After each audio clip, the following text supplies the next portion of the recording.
Interior is immaculate except for the back of the headrest in the back because of the sun. The speakers aren't in it, but I'm going to put those in there. They're Pioneer, and the in-dash is the Iowa head unit, and the AC, all it needs is recharged. As you can see, the vehicle is immaculate. It's 88. Actually, my friend, brother, is the one who's buying it, and he just bought a 1999 Dodge Stratus for $1,500, $300 more than I'm selling this for, and it blew up in like a day. It caught on fire. This car will never happen. Dodges from the late 90s are crap. Nothing against Mopar, but they built crap Dodge Stratuses, okay? They always have problems, whether it's the suspension in the front, the strut tower braces, anything. They always seem to go wrong. Anyways, this vehicle has 154,000 miles on it. It does 120 all day long, and it's a 4-speed automatic. No airbag, but it's power everything except for the manual steering. And as you can see, this is the original donut, but yet it has never been used until now, and it was been about 100 miles on it, so really there's no more use for it. It's very unsafe above 50 miles an hour. There are some blemishes on the side. The hubcaps are good, the rust is good, but really there's some wheels that I can source for it that are 15, so a +2 sides, and it'll make it look a lot better.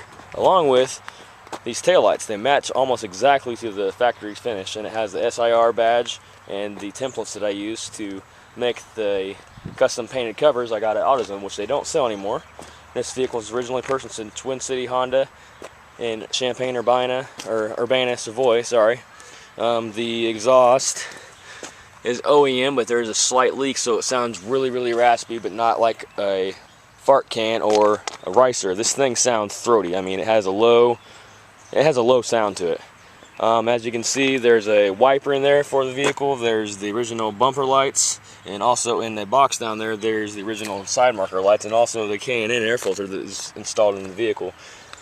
And if I had the key right now, I would show you how the cold air intake is actually designed, because as you can see in all the drag racing videos in between 88 and 91 for the CRXs and the Honda Civics hatchbacks and even the sedans, which sedans aren't very popular with the racing crowd, but I don't see why not. They actually have this removed right here, and right here underneath this is all air box.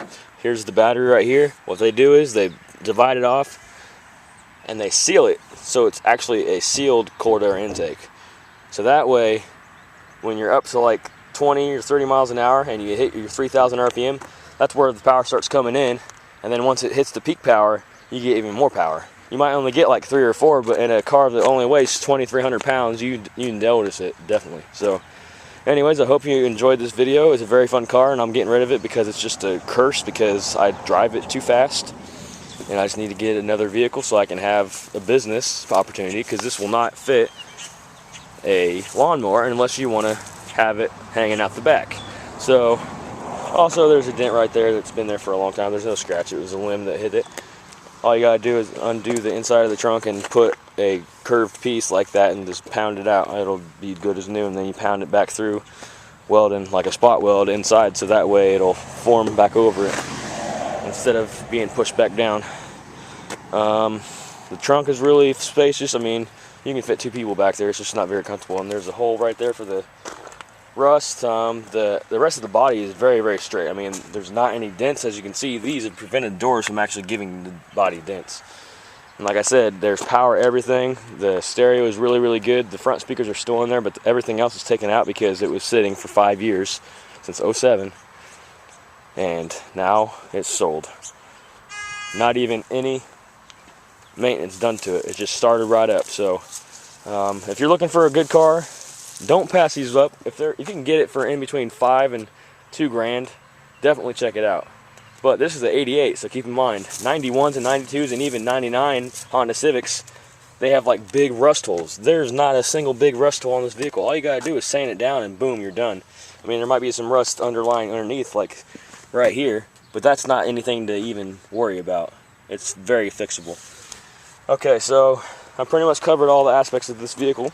Hope you enjoyed. I'll be doing another